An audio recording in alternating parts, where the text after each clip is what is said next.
Matthew chapter 7.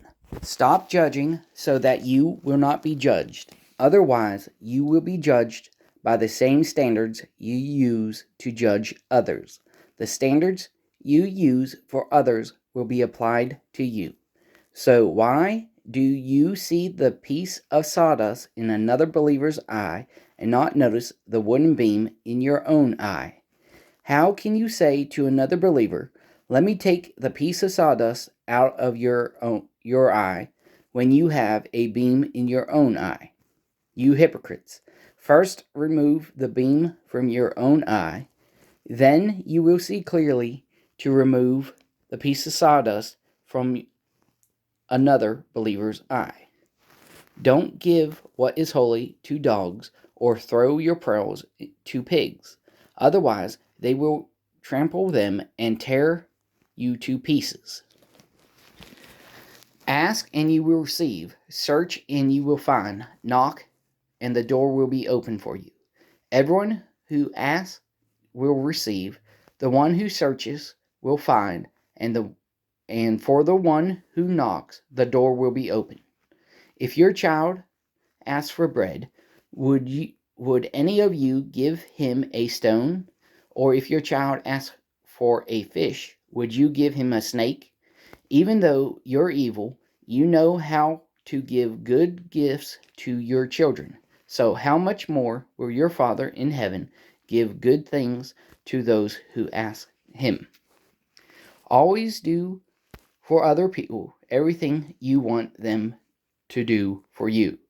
That is the meaning of Moses' teachings and the prophets. Enter through the narrow gate, because the gate and road that leads to destruction are wide. Many enter through the wide gate, but the narrow gate and the road that leads to life are full of trouble. Only a few people find the narrow gate. Beware of false prophets. They come to you disguised as sheep, but in their hearts they are vicious wolves. You will know them by what they produce. People don't pick grapes from thorn bushes or figs from thistles, do they? In the same way, every good tree produces good fruit, but a rotten tree produces bad fruit.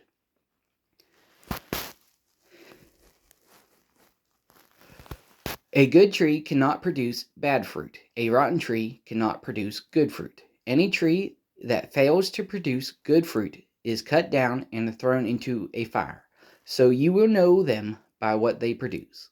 Not everyone who says to me, "Lord, Lord," will enter the kingdom of heaven, but only the person who does what my Father in heaven wants.